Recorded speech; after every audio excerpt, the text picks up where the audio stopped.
before you leave, this is not a mandate, but if you'd like to, please sign up for an appointment to meet with Myrna next couple weeks. She's going to discuss with you that core needs hierarchy worksheet. And I want you guys to reflect on those 8 needs that we've kind of come up with. And if you got something else that you'd like to interject, please do. These core needs are yours, and they are for you. But the idea is to get you guys thinking about what's important to you in your day, in your life, in your world, what makes you thrive, what makes you tick.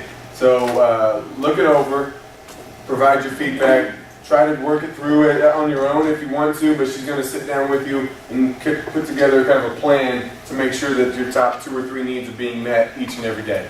And that's going to make a more fulfilling day for each of you each day. So the sign-up sheet is up here, and before anyone else asks, yes, I will send an email to remind you of when your appointment is scheduled for. So feel free to just schedule it, and I'll get an email out to remind you of what time you signed yourself. And without further ado, Robin's got a great class today, Mustard Seed Positivity is one of my favorites. And so this is going to be a great class, and I hope that you guys are open to sharing some stories of some successes and failures that have been happening for you over the last couple weeks, past couple months on our journey. So, Robin, this is yours. Okay.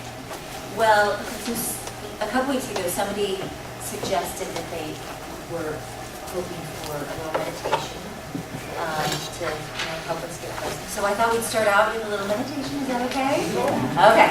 We want that. Okay. So I was thinking, some of you may have done a body scan before. So a body scan is just really where we're kind of getting calm. But the great thing about a body scan is that we're kind of practicing moving our attention from one place to the next. So we're going to start with our feet. And we're going to do a kind of a quick version. Just kind of our feet, and then as we move up our legs. So we're kind of really noticing whatever is in that body part, until we get to the top of our head. And then we'll kind of come down our face. And so we're just going to notice that area and then soften it, relax it, notice sensations that we want to notice. This is a really great practice to tune in. Attention's about what's happening inside of me. And so this is just one of those great things to do to kind of tune in. Sometimes I use this at night when I'm trying to relax because we're intentionally kind of relaxing each area of our body as we go. So hopefully you won't fall asleep. But if you do, that's okay. So we're just going to begin getting into our place of comfort with our feet on the floor and our sitting nice and straight. Closing our eyes if we feel comfortable. We're lowering our gaze. I'm just going to begin by noticing our breath. Noticing that life-giving air. We breathe in and breathe out. Bring our mind to calm. Turn off whatever happened before we came to this room. Helping us to turn off all the things waiting for us beyond us today. Just be in the present moment.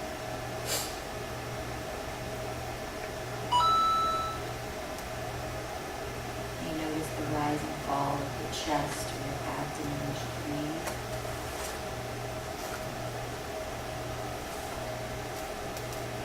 Allowing the breath to deepen and slow. And each breath cycle.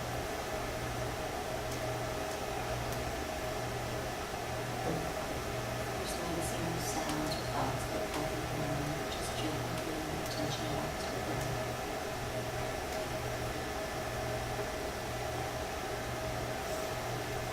We're going to take our attention to our feet.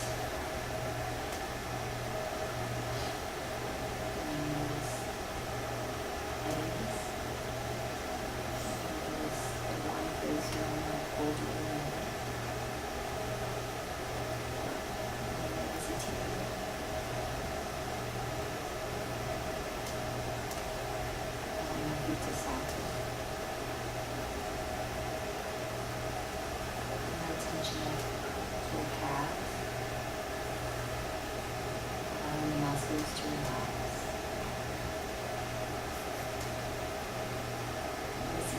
Sensation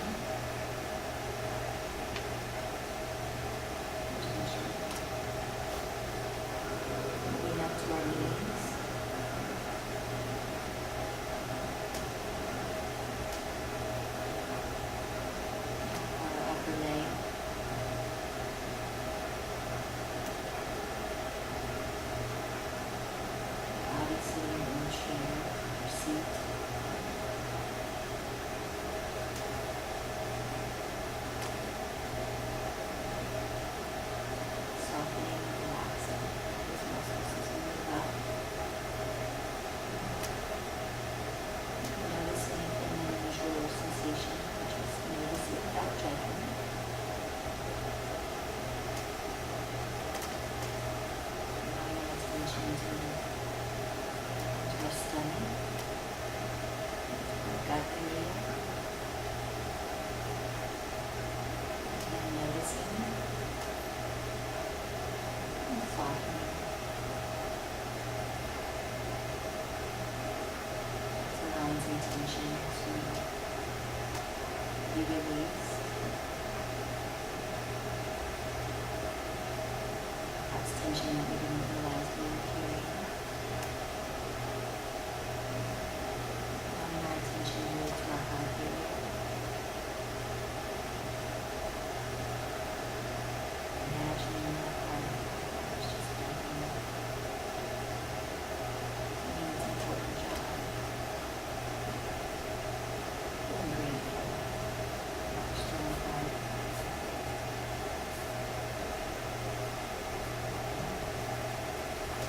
Our attention to our shoulder area. Noticing the sensation of tension. And allowing these muscles to relax.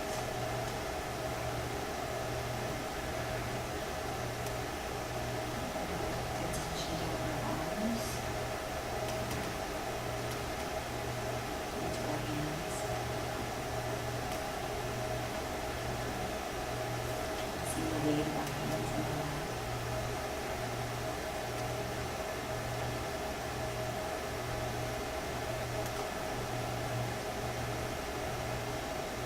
Turn our attention to the back of our head.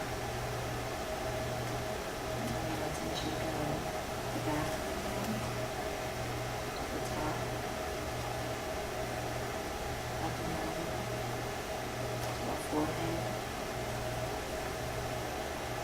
Allowing those muscles to relax, to our cheeks, to our jaw. Allowing our jaw to drop.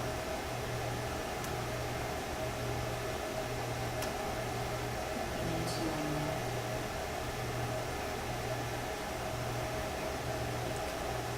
Our chest. Back to our heart. Saving the sense of peace we've cultivated. I'm grateful for this moment. And slowly open your eyes again.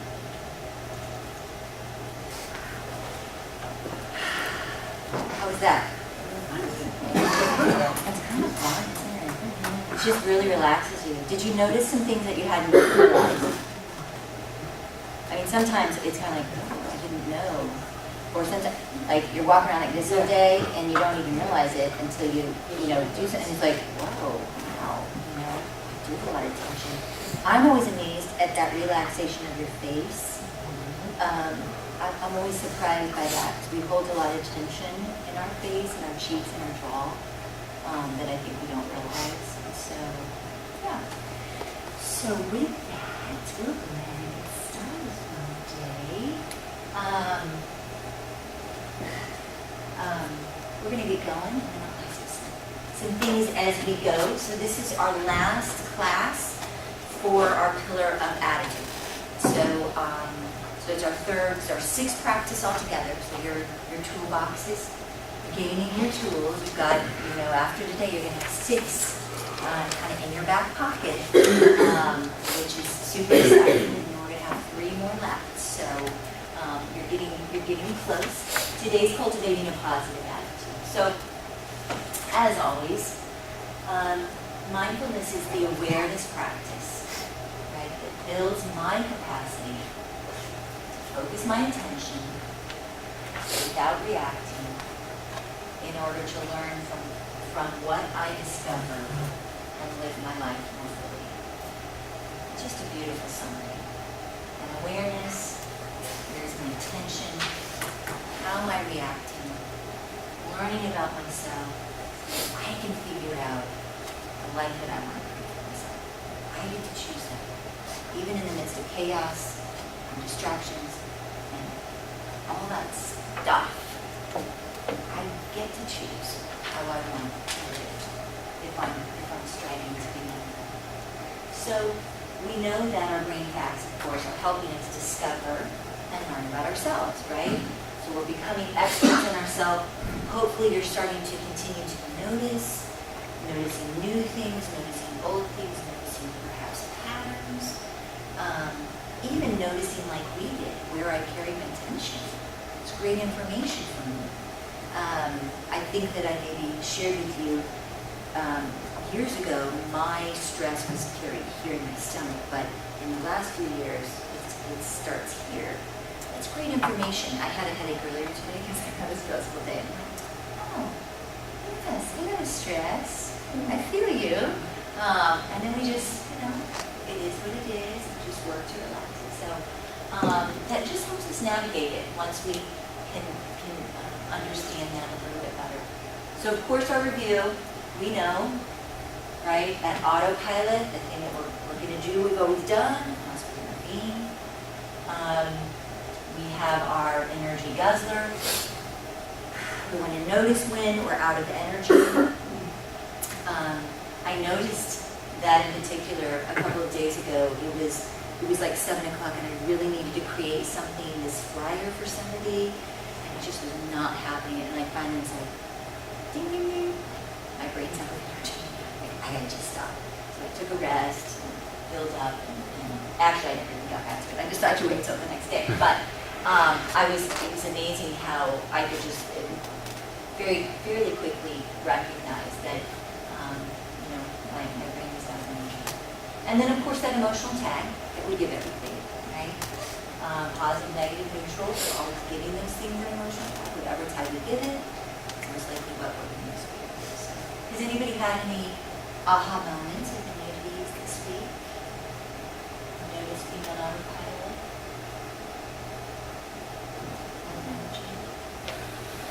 Everybody talk at once. Okay, did you notice any of these? You can nod. Yes, no. Okay, a little bit. I noticed Monday after probably a sugar crash from Easter Sunday. Oh, it was, boy. By Monday afternoon, I was done. It was just lights are on, nobody home kind of stuff. Yes. Well, and you know what? I mean, that's beautiful. A beautiful example because this ties into our physical health, right? I mean, what you're learning about from the nurse of nutrition, my awareness of what I eat and how that impacts me and how I'm feeling is that, because I was the same way, man. I think I ate a bag of jelly beans, and I was just, of course I knew that. I was willing to pay the price. But it's good for us to know that, those things we're learning about ourselves and how our body reacts, not just our mental reactions. Yeah. But that sugar thing, well, now I'm trying to talk a lot about that. I don't know. Yes. Anybody else? Anybody notice any of this with some family gatherings over Easter? I mean, sometimes we have these roles that we play when we're in the family setting. It's different, and with brothers, spouses, parents. I noticed that, even though I feel like I have stress in my life, when I'm around my family, I realize how not stressful my everyday life is because they're just so much more dramatic. So I come home and everything just feels simple when I'm away from them. Well, so you have an awareness, that's a great awareness that you're recognizing. The trick with that is if we're striving to be mindful, we notice that because there also can lie a judgment. And I'm one of them, so I'm not saying you, but we can be around people and then sometimes catch ourselves making judgment. And if we catch ourselves, we just want to, it is what it is, right? But it's hard, this emotional tag. I had a few struggles with that over Easter. That's what I thought the most was trying to change those. Cousin that irritates you all the time. Trying not to go in and see me because they irritate you. Comment that such and such made. Right, so we have to, again, create space, notice that emotional tag, decide, is that something I want to... I think I was less stressed leaving than normal. Nice. Good. Isn't it funny? These things they're wonderful, but with them comes some stress. And if we can navigate it, have some tools in the back pocket we can enjoy. Anybody else? You want to say something? I'm just thinking emotions back. Teenage daughter, she comes home in a nude. Everybody's happy. Oh, yes. And then And when she'll she's be not, text all day. She's okay. This is bad day at work. This is. So I'm trying not to already have this predetermined bad mood woman. That's kind of hard. and so, certainly, absolutely. But the great news is you're aware of it. And sometimes even just spending a few minutes to be mindful before entering the house. Like people told me, just sit in the car for 2 minutes and just get my mindset right. And just, it is what it is, and make sure I work on creating some space, not getting sucked into that drama. Teenagers. Oh, yeah. Bless your heart. No. Yeah, Mindfulness you does make help. sure you don't look at it. Yeah, I mean, you just, Try. Oh, I know. Yeah, that's absolutely. you can't win for losing the team, so we do the best we can. So then we give ourselves compassion, because we're doing the best we can, and knowing when we're getting sucked in, and time for me to, walk away. Then there's the guilt, try to talk. Pretty soon, finding a conversation with things like that you have probably more frustrated conversations. I have a hard time as well. Well, and so that's something that, there's no recipe, right? Certainly some circumstances would require maybe more, and then others still kind of knowing those boundaries for yourself, or, knowing like, okay, I'm gonna move on. Yeah, it's tough. Let me tell you, parenting is the hardest job we will ever have. But I want to encourage you to give yourself self-compassion, because, and also I think sometimes with teens, sometimes less is more. I mean, sometimes, I think we can as parents go on and on and on. And I think sometimes I look back and I think, and this is just a side note, my advice to people with teens in particular is that if I could go back and do something differently, it would be to not take advantage of every moment as a teachable moment. So I felt like every moment I had to make it a teachable moment, but then they stopped confiding. My daughter and I, she's 18 now, and same kind of thing in communication. She did sometimes, like she would say I didn't listen to her, but basically what it boiled down to is when she's complaining like that, she just wanted me to listen, that's all. And I felt like I had to fix it. Right. And she I didn't need to want- make sure she doesn't make those Yeah, mistakes. and she really doesn't want to hear what my advice is, because she's going to fix it however she chooses to. She just wanted to vent and know that I was there, so what she was doing. And just to listen. But it's a hard thing to do, because as a parent, you feel like you're supposed to make everything better for them. Or make sure that they're learning something from this Yeah. experience, so they don't, I know, it's so hard. Sorry. Parenting, we can talk on and on about. Okay, yeah, has anybody else, we talked about that? Okay. Brain type number 4, we bring to that novelty junkie. Of course, so our brain is motivated by survival-based triggers, right? Because we're hardwired with those. That makes sense. Stimulus-based triggers, those things that grab our attention. And then, of course, control triggers, those we create, monitor, and direct. I'm not in charge of my brain unless I'm in control of my motivation, right? So this is how we're kind of really aware, and we're able to not get swept away by those things that we're not. I have to tell you, I had an experience this weekend with novelty, and it's been kind of fun thinking about it, although it was difficult. So on Saturday, my husband was outside working, and he found a baby bird on the sidewalk to the side of our house. And we have lots of birds, mostly cardinals. And oftentimes when that bird gets out of the nest, either the dog gets in and wants it, or it's just dead, right? It's laid there long enough and it's dead. And of course that's sad, but it's dead. With this baby bird was by itself and it's still alive. My husband brings it in and he's like, look what I found. And he looks at, and this little baby bird like, it wasn't making a sound. That was my own interpretation. It was just opening his little mouth, and it had this little bit of fur. It was so ugly. It was cute, like you could see it. And I thought, what are you gonna do with it? It's alive. Like you can't. I don't know. We gotta keep it or figure something out. Like, what do you do? Like, I can't just go give it a chuck in the woods. So it was quite novel. So I'm looking up. Of course, I'm trying to prepare for a big group of people coming on Easter Mississippi. And I'm like, okay. So I looked it up and I learned about what your feed is. And then I had to go to Pet Hub and get some mealworms and some kitty chow and some hard-boiled egg, and you had to feed like every 30 minutes. And I'm like, kidding you. This is high maintenance here. So I text a friend with kids, and I'm like, hey, do they want to nurture a baby bird, And she didn't respond. She said she didn't get it, but I know. And so I didn't get it fed every 30 minutes, but I tried like every hour. But let me tell you, you get it, and tweezers, and it would, I'd take the little blanket off it, and it opened its mouth, and I didn't get it in, and its little head's wiggling because it's so weak, and then if I didn't get it in, it would be so exhausted that it would just be like, done. Okay. Get it fed, and then try back in 10 more minutes or 30 more. It was quite exhausting. But what was fun was practicing my curiosity, because I started looking at it and noticing these little things about it, and it had this little bitty tongue, tiny tongue, and it would go out like this, and it was eating. It was the cutest thing ever.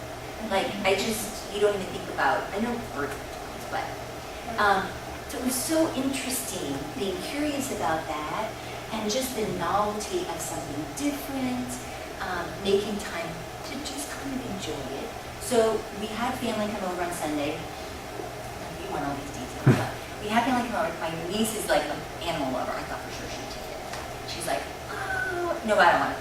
And she's like, so then she looked at it, she's like, you can take it to a bird refuge, and they'll take them. And so I'm like, all right, she found one, and it was fairly close to the house. And so I'm like, all right, I will get it there tomorrow. Because it was Sunday, Thursday. So Monday morning came, and it wasn't acting quite early morning, but I think I fed it a little bit of something. And then I got on they didn't open until 10. So I finally got on the phone, and they're like, okay, bring it over. We'll see what we can do. And I go to get it.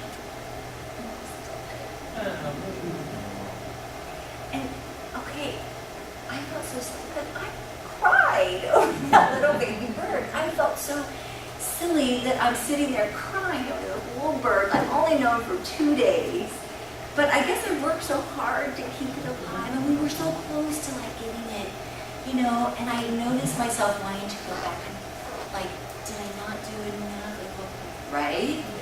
And then I had to practice self-compassion. Of course you're sad. It's not, you shouldn't be embarrassed for crying over a bird. It was a little living thing, so I had to give myself compassion. And then I gave it to him. I said, just take care of it. So I did not want to know what he did with it. But it was my own little mystery. But in your mind, it's buried in the backyard. It's someplace very special. Yeah. It is, I know. Bingo tree. Right, yes, under the big oak tree. I even named it, see, I know that I should have, it was a cardinal, so I named it Adele, because I'm like, Adele's a beautiful singer, I'm sure it's going to go to a little singer anyway, I know. So, that was my novelty. Anybody else have some novelty this week? With all the critters around, my friend has some stray cats that she's found in his edit. I said, you're having novelty like I am. That's what happens when we're kind of open, right? We're looking around and we see things that maybe we get to find joy in. Like being there, some sadness too. Of course, we know that our brain loves closure, right? Because my brain doesn't like those gaps. It's always working to close them based on our experience, our expectations, and our assumptions. So we try and just finish things. Anybody ever try and finish people's sentences? Finish their words?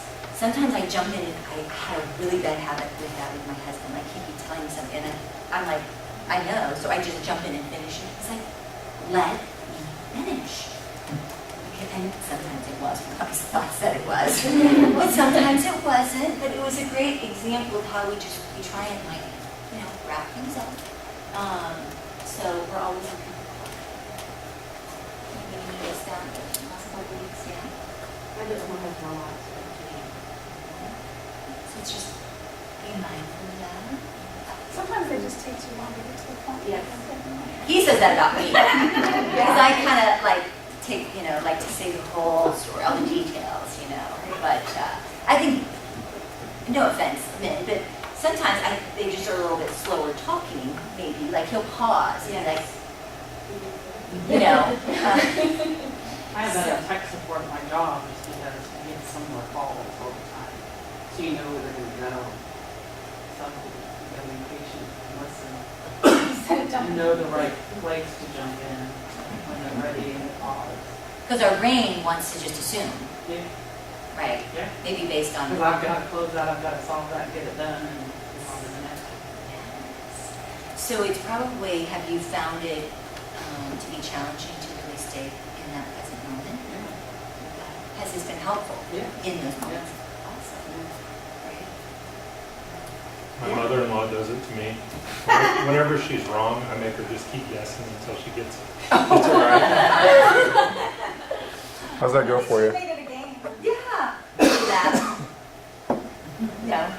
Do what? Is that like just bantering? Yeah. Yeah, just for fun.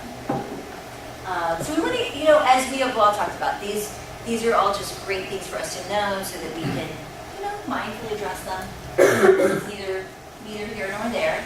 And then, of course, I can rewire my brain, right? We develop those stronger connections, stronger pathways, those new neurons in our brain tubes.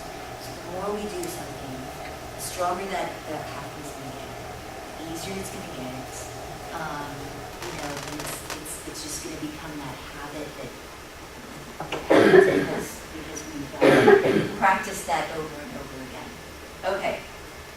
We know attention, right? That was our first pillar. Purposeful, mindful attention strengthens our brain's ability to pause and focus in a way that allows that simple observation. It occurs when we take time to notice what our brain's taking in order to discover what's happening. What's happening inside of me, what's happening outside of me. Perhaps when you're with your daughter, noticing the sensations of how you're feeling, of what she's saying.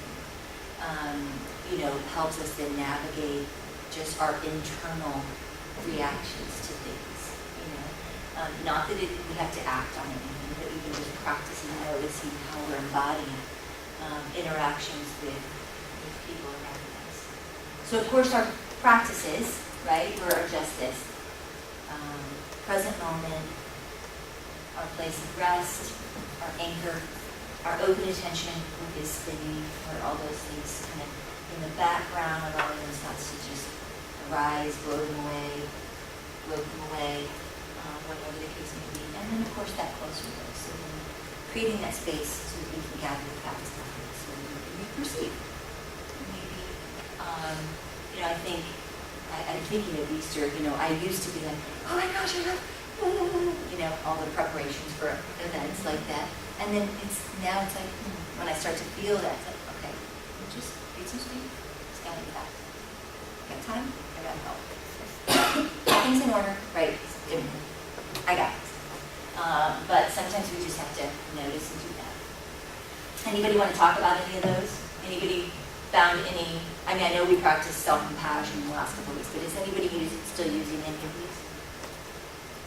Some.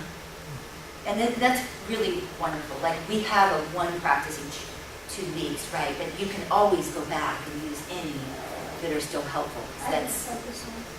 You still use the just this? Yeah. That's the easiest one to go back. Isn't it? It's just a home base for everybody.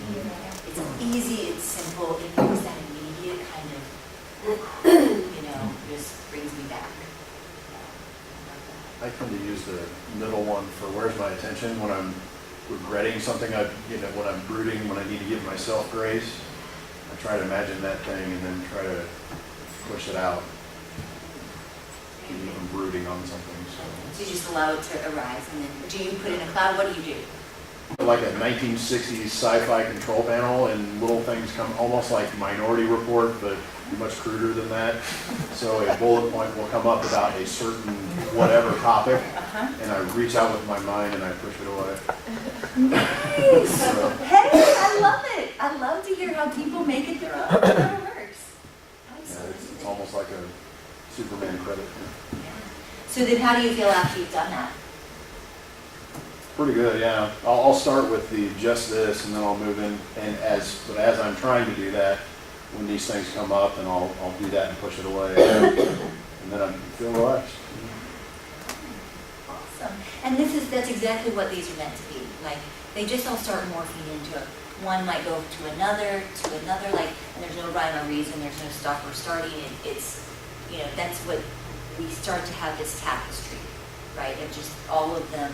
And they aren't, again, like one after another. It's just whatever we notice we need, we bring that in. So I love that. Alphabet soup. Exactly. Anybody else? Talked with my husband about it. He had something that was bothering him, and he chose to flush it down the toilet. You'd like to blow it up. He goes, Yeah, but I'm the just gonna flush it toilet's down the good. toilet. Did he feel like that I was think helpful? it helped a little. Mhm. Well, and again, it's just As long like as it everything. helps It's not me, gonna I'll always, do it again. it's not always gonna be just like immediately Yeah. better, but it's a start. He has something that just constantly getting to him. And those things, they can just wear you down too. They just keep, it's that replay, you just keep running. So, yeah, and I love that you shared that. That's the beauty, I mean, that's what mindfulness is meant to be done. It's meant to, not just us live it, but then to share it, with everyone else. So, anybody else? Okay, we'll keep moving.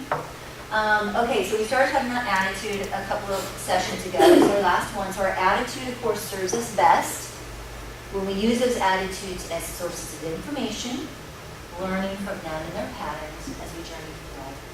Noticing those attitudes that we have, the ones that maybe we want to, maybe we don't. With that awareness, then we get to choose. Is it helping me be the person I want to be? Is it making my life better?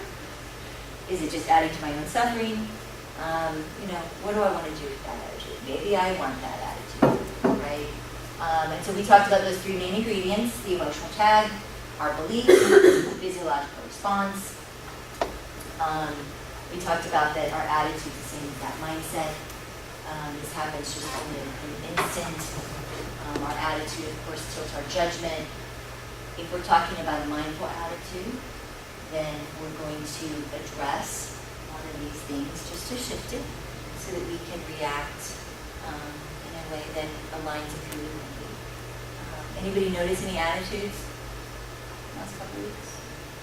Wasn't necessarily your assignment, but Well, I did notice that a friend of mine sent me this picture, and she's like, "Oh my God, look at this lady's profile.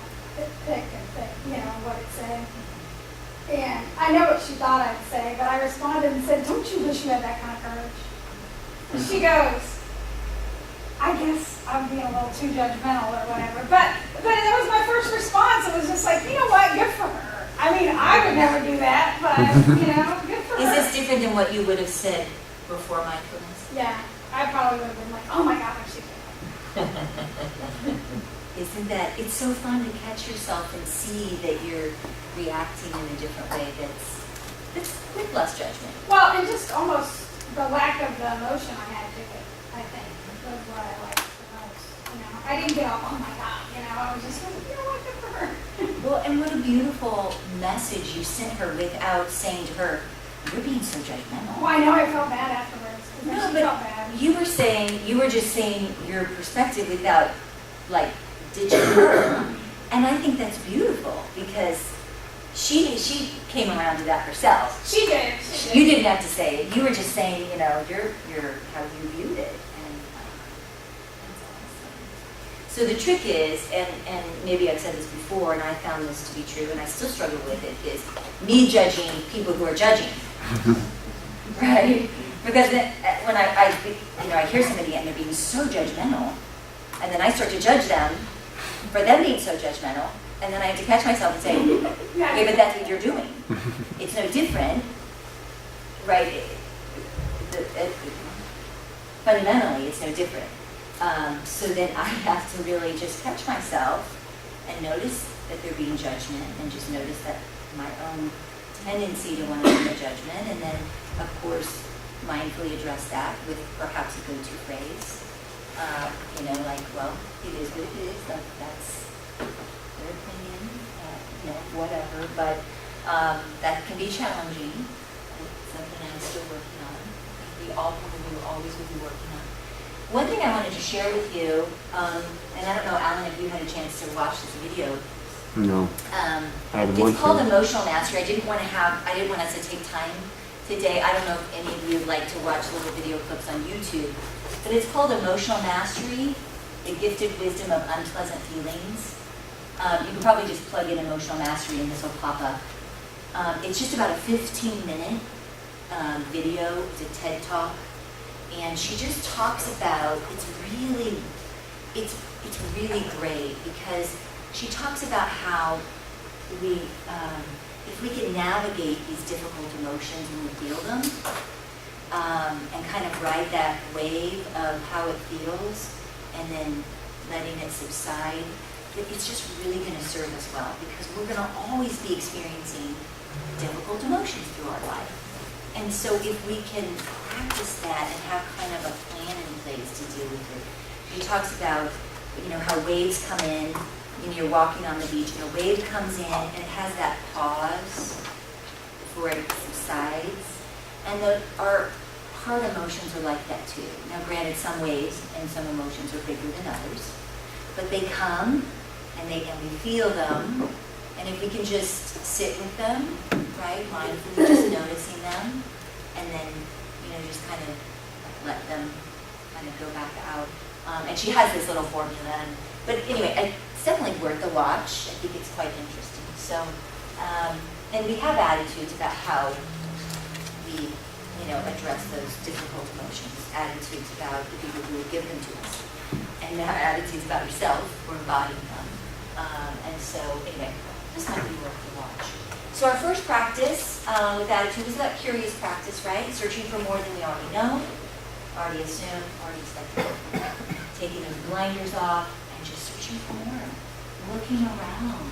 Has anybody noticed anything? Spring is actually any time is a beautiful time, but spring is an exceptionally easy time to be curious if we can, because there's so much beauty and growth and just things springing out and new flowers. Anybody have new things coming up? But we have to kind of be intentional about looking around, noticing those things. So, anybody been practicing curiosity with anything? Yeah. Anybody want to share? I just had surgery, and so I was forced to be still. Physically. Physically. But how about up here? My mind was racing until I thought about my body. Because my mind was going 1,000 miles an hour. I mean, to the point where it was difficult for me to sleep. Because I just don't like anesthesia anyways. It always takes me like a week to get that out of me. Right. So I was able to consciously breathe, focus on the breath. And it was medicinal. I mean, I could have gotten to it. So it was very happy. It is. It's really powerful. It's incredible, and good for you for remembering that you had that in your back pocket, because that's the trick. We can get in that heightened place, and we just forget the tools that we have, which is why we want to keep practicing them, so that when we do need them, we remember to use them. So, good for you. Well, it sounds like you know that about yourself too, and now, not that you hopefully are going to have a lot of surgeries, but I even noticing that I've got my body quiet, but my mind is racing, so even just 2 minutes of that, know, is just great knowledge for you, for each of us to notice what that's looks like. Awesome. I was actually curious about how to grow a good lawn because I've never had that. So I've started doing a whole bunch of different things. Now I'm curious how to kill a lawn because I can't cut it quick enough. Now you did too good of a job of growing it. Yeah, That's seems that awesome. way at least. Yeah. Were you, was that something that was unusual for you, or would you have normally been curious about how to grow your grass? Or did you feel like that was, this has kind of nudged you to Yeah, be a little more curious? yeah. Yeah. Well, and you know, we talked about last time, our brain loves to learn new things, even if we don't realize it. We are hungry, our brain is hungry to learn new things. So even when it's little things, I mean, that's a big thing, but even little things, if we can stimulate our brain to learn little things, you know, here and there, our brain loves that. We derive a lot of joy from that. So, and curiosity, of course, is one of the things. Awesome, thanks for sharing. So last time we talked about cultivating that compassionate attitude, searching for what brings ease and relieves suffering, starving ourselves. Right? So we talked about the three components of self-compassion. First was that kindness, that tenderness that we want to offer ourselves. The second was that common humanity. I'm not alone in my suffering. There have been others who suffered, probably even suffered more than I'm suffering. You know, we all suffer. This is part of the human experience. And if they can do it, I can do it, right? I can navigate this. And then third was that mindful awareness, that piece of knowing, catching ourselves in our less than moments, times when we've fallen short of our own expectations, that critical voice in our mind, and give ourselves a break, right? And you know, give ourselves grace. Know that I'm not perfect. I'm going to make mistakes.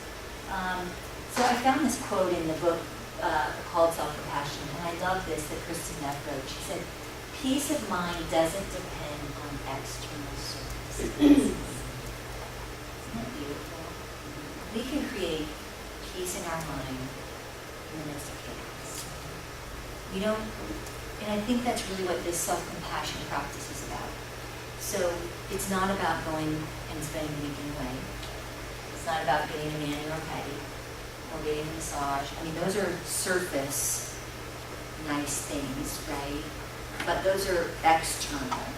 They don't necessarily bring us the peace of mind here. And that's really what we all want. And we want this too. But we really need this. I don't know if any of you have done something like that, and then you go to get a massage, and the whole massage, you're thinking about all your to-do list, and you don't even notice how wonderful the massage is, you know, or something like that. And so, yeah, I just love that. We have the ability to cultivate that peace of mind. We just have to practice doing it. So how did this practice go? Our light touch. So your job was to tune into that inner critic. What's it saying? What are the words it's using? Is that, am I saying nice things to myself? Am I treating myself like I treat other people? And if not, how do I need to change that? Anybody want to share? Yeah. So after the class 2 weeks ago, I was supposed to do something. Somebody had asked me to do something to take care of it that evening. I went back to my desk and had a training class I had to clean up from, kind of just got all of that. And I had a reminder on my computer, and Melissa even reminded me before I left. Completely forgot about it. I got home and I got a phone call about 5:15 or so asking how it was actually, what it was opening up one of these walls. And I was like, oh my gosh, I can't believe I forgot that. You know, I started, really dogging on myself. And I called Melissa and I'm like, you know what? I forgot. I was like, I'm only human. I didn't even got to talk to that. I was like, I gotta do it. I'll share the phone. But I just kept going on. Like, I just forgot. It's just human. Exactly. And then again last week, I sent an email to the wrong person. You put the wrong name. But you know what? I'm only human. Everybody has done it. not beat myself up over it. You were probably really busy and trying to do 5 things at once when you did it. Yeah, that's always right. And I didn't even realize I'd done it until the person sent me an email, like, this is meant for someone else. I'm like, "Oh, it was, thank you for telling me. And so when you acknowledged that mistake and gave yourself a little grace, were you able to let it go? Yes. Whereas before it would have stayed with me for quite a while. Spin on that, and it just grows. Yeah. It becomes this like weight. So this one was helpful. Anybody else? You don't have to share like personal. Did you notice the inner critic in your voice? The voice in your head? Yes, no? She's mean? Why is it a she? Because it's her. She's a girl. I hope it's a girl. There was some guy yelling at me in my head. It's kind of shocking, isn't it? Yeah, it's like something, it's almost like I would never say it out loud. Like, Yes. just because, like, to anyone or even to myself, like, I would not say it out loud, but then it'll pop in my head, and I immediately am like, whoa, like, uncalled for. But it doesn't necessarily, just because I recognize it doesn't necessarily mean that in the heat of the moment, it doesn't still pop up. So you're a work in progress, right? Yeah. And this voice has been in your head for a lot of years. Mm-hmm. It's been saying the same things, right? So we can't expect it to just be like gone. But first we have to be aware, right? So that's your first step. So kudos to you, and we have to give ourselves kudos. Like, I notice it, you know, and it's going to take time to change that voice, you know? And so maybe whatever it's saying, maybe in that moment, just, well, let me just turn that around, you know? And every time you do that, eventually, because you're in control of the voice, right? Ultimately, you're in control of the voice. And so you just have to be in charge. And you can be. But it does take practice, so it's not going to happen overnight. Little by little, you know, it's going to start. And I love that you're noticing it, because again, that's the first step. It's really the hardest, is just to notice it. Because then with that awareness, we get to choose. Anybody else? So I have some, not about this, but when you had talked about your mother, wisdom, things that you know. Yes. I noticed, so our dog had puppies, and my mom comes out every morning, she stays out the house to take care of them. And she doesn't like to sit still, so she's, you know, always doing laundry and. Oh, that's so She sad. puts- So I end up with, you know, other people's clothes in my closet and towels here, and I told her, I'm like, no, I'm just happy that she does, you know, I'm happy that she does it. It's wonderful that she, you know, Really? yeah, and doesn't like to sit still, she likes, you know, and she was like, I think I do pretty good. I'm like, yes, you do. You know, This this is is one of 20 the minutes, ways, yeah, my kids to still find do. my pan. And my husband's like, what is this doing in our room? I'm like, well, I'll put it here. So, you know, she's always coming out and doing this. So it wasn't, like, you know, just, because I thought about what you said, and I don't want to complain about it, you know, I'm not going to. So what you were doing is you were moving your spotlight. Yes. So, you know, without mindfulness, your spotlight is shining on the things that are wrong, Exactly. the negative, right? So you were intentional about noticing that and then choosing to shine your spotlight on the good stuff. Yeah. So, yeah, that was nice. That is. That's fantastic. Because it's really, it's like in some of that small stuff, I mean, it can annoy us to death, but all the good stuff she's doing is well worth it. Oh, yeah. I mean, and I think that's for all of us. That's why I don't remind myself to and some more stories for this room. I won't go into all those. Anybody else that wants to share? Okay.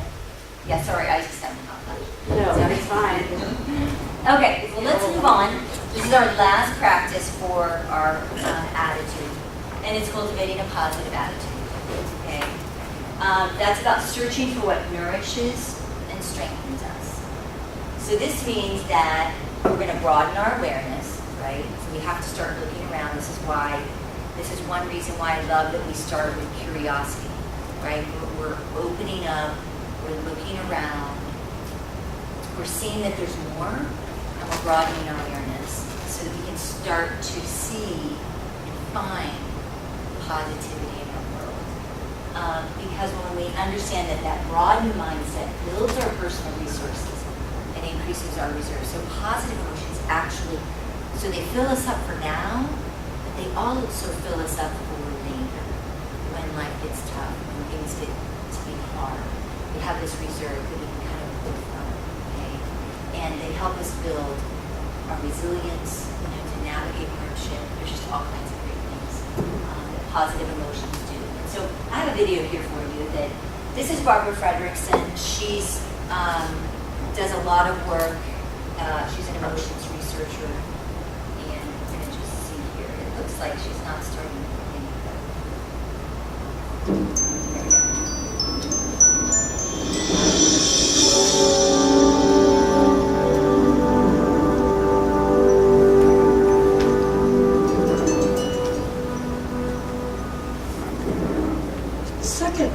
Truth about positive emotions is that they transform us for the better. They bring out the best in us.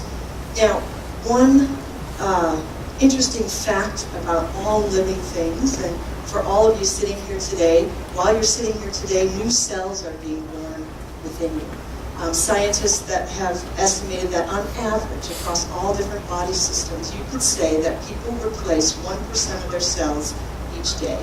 It's another 1% tomorrow, about 30% by next month, and next season, 100%. That's one way of looking at it. Now, certainly that differs across the taste buds change faster than bones, but still, on average, we're turning over like that a lot. And maybe it's no coincidence that it takes 3 months or so to learn a new habit or to make a lifestyle change. Maybe we need to be teaching our new cells. We can't teach an old cell new tricks, perhaps. But one of the things I think is even more exciting is that the latest science suggests that the pace of cell renewal and the form of cell renewal doesn't just follow some predetermined DNA script, that our emotions affect that level of cellular change. And so that's an idea that's completely consistent with the broader lesson within my work, is that positive emotions, in broadening our awareness or opening up our awareness over time, change who we are in the future. Now, what this suggests is that if we increase our daily diet of positive emotions, we change who we are. We change our ways of being in the world in important ways. Now, one of the things that I've come to realize is that changing people's trait or characterological positive emotions can be done, but it's not easy. Okay? It's akin to making a lifestyle change. I think the best metaphor for this is moving a river. It's more possible than moving a mountain, but it's not something that you can do just on a whim and just flip a switch and it's changed. It's something that you do with continual reinforcement and effort. And with that in mind, actually, Sonia Lubomirsky's work suggests that it takes as much willpower, lifestyle change, effort, and control as does lowering your cholesterol or losing weight. Okay, but with that in mind, I was very much inspired by some of the newest research on meditation to look at how people might use meditation to elevate trait or characterological positive emotion. And in particular, I've become interested in a form of meditation called loving kindness meditation, sometimes called metta. And what it does is it asks people to cultivate that warm, tender feeling that you already have towards a loved one, or even a pet. And really learn to self-generate that emotion and direct it towards yourself, direct it towards people you normally wouldn't feel that to, a neutral person, or people you have difficulties with, and eventually to direct it to all people and sentient beings on Earth. Now, what I've learned from my research on loving kindness meditation is that positive emotions can change. This is what I call the move the river slide. That positive emotions, as people learn this technique over the course, these are novice meditators, over the course of 8 weeks, their positive emotions subtly shift upwards. It's not a whopping increase but it's statistically significant and it yields really important changes in these people's lives months later. What we learned is that as people's positive emotions increase, their day in, day out positive emotions that you could describe as their trait positive emotions, as they increase, it builds resources. One of the resources that is built is people's mindfulness, their ability to stay in the present moment and attend to subtle differences. Their close and trusting, warm relationships with others are improved over the course of 3 months. These are things that we measured before they took the meditation workshop, and then a couple weeks after it ended. We see improvements there. We see improvements in people's resilience, their ability to bounce back from difficulties and manage their environmental challenges. We also see reductions in people's headaches, aches, pains, stomach pains, so self-reported health symptoms. And in our newest study, we've actually found changes in heart rate variability that suggest that we've increased vagal tone. So what I want to argue with this work is that positive emotions transform us for the better. It's like that butterfly coming out of its cocoon. If we increase our daily diet of positive emotions, we come out 3 months later being better, stronger, more resilient, more socially connected versions of ourselves. And where I'm going in my future work is to look at how that is happening, not just at a level that we recognize in our behaviors that we can self-report on questionnaires, but also how it's changing us at a cellular level, how these increases in positive emotions cascade forward and literally change the way our genes are transcribed and shape who we are at a really fundamental basic level. One thing that is true of all of us, just like all living things, we can all either languish, barely holding on to life, or flourish, becoming ripe with beauty and possibility and remarkably resilient to hard times.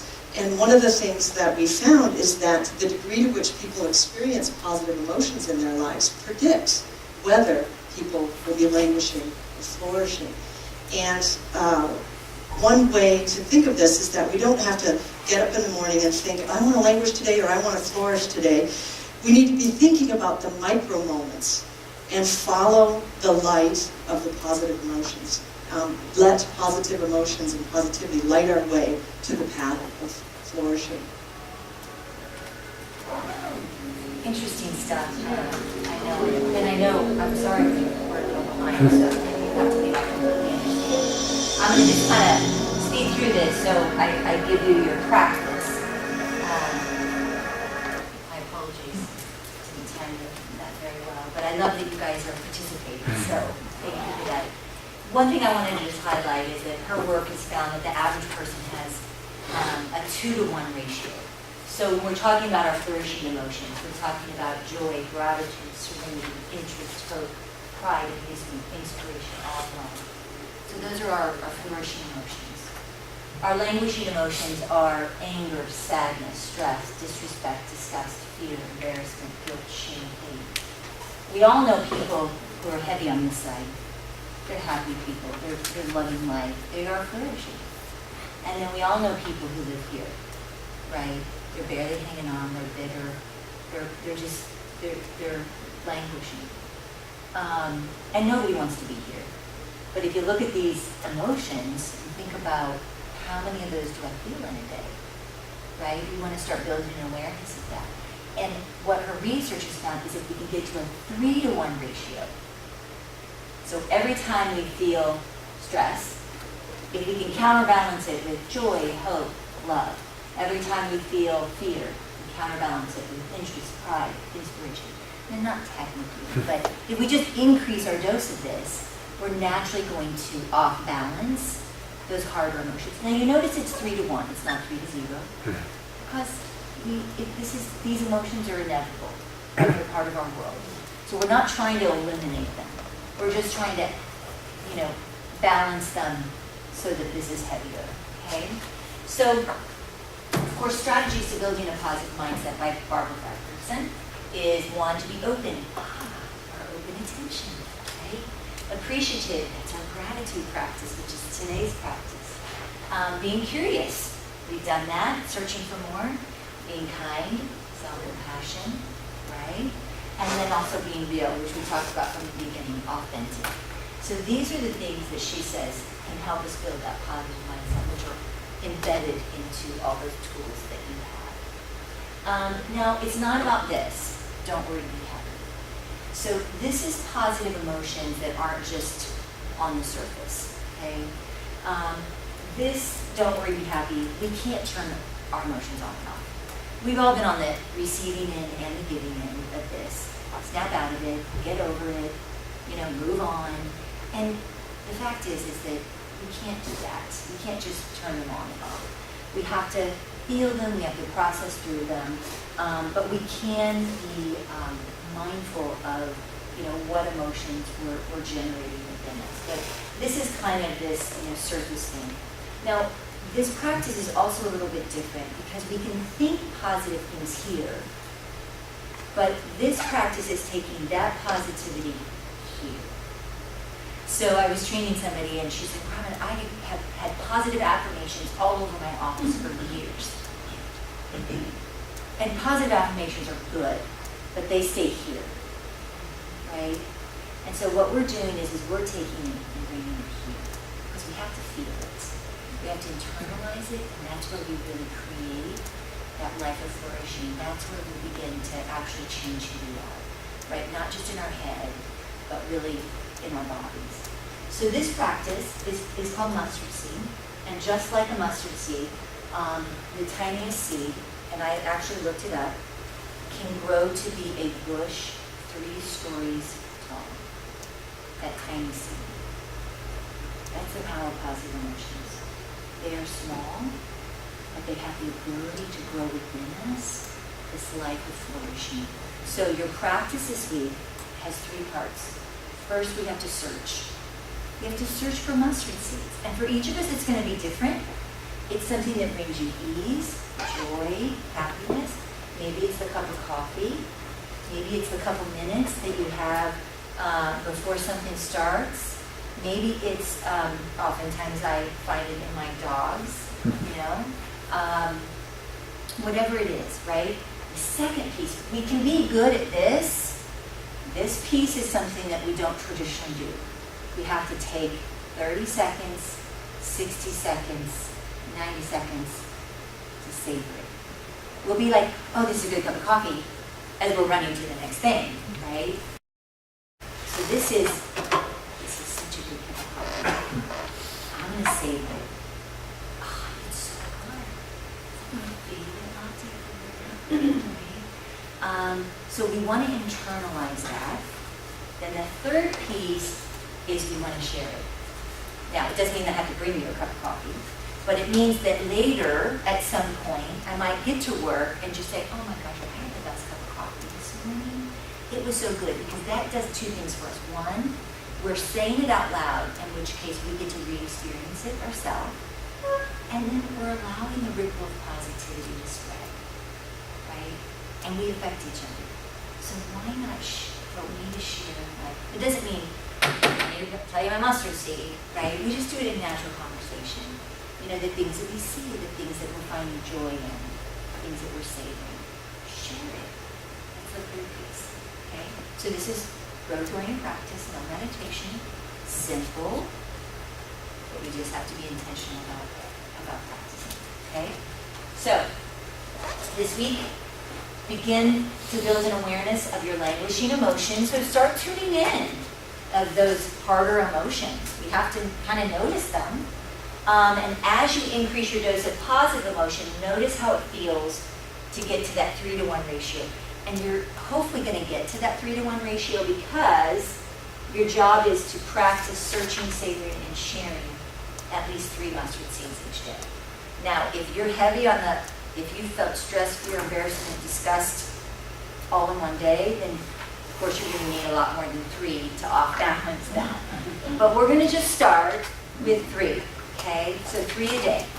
You can share it with your family, your coworkers, You can share it out loud with your dog, it doesn't matter to me, right? But search, savor, and then share. And our quote to end with, the wise Abraham Lincoln, people are just about as happy as they make up their memories. So, that's it. Any questions? I know we're running late, and I apologize. I'll try and be mindful of that. You guys have a great couple of weeks, and we'll see you in 2 weeks to start our third pillar, which is aim. So,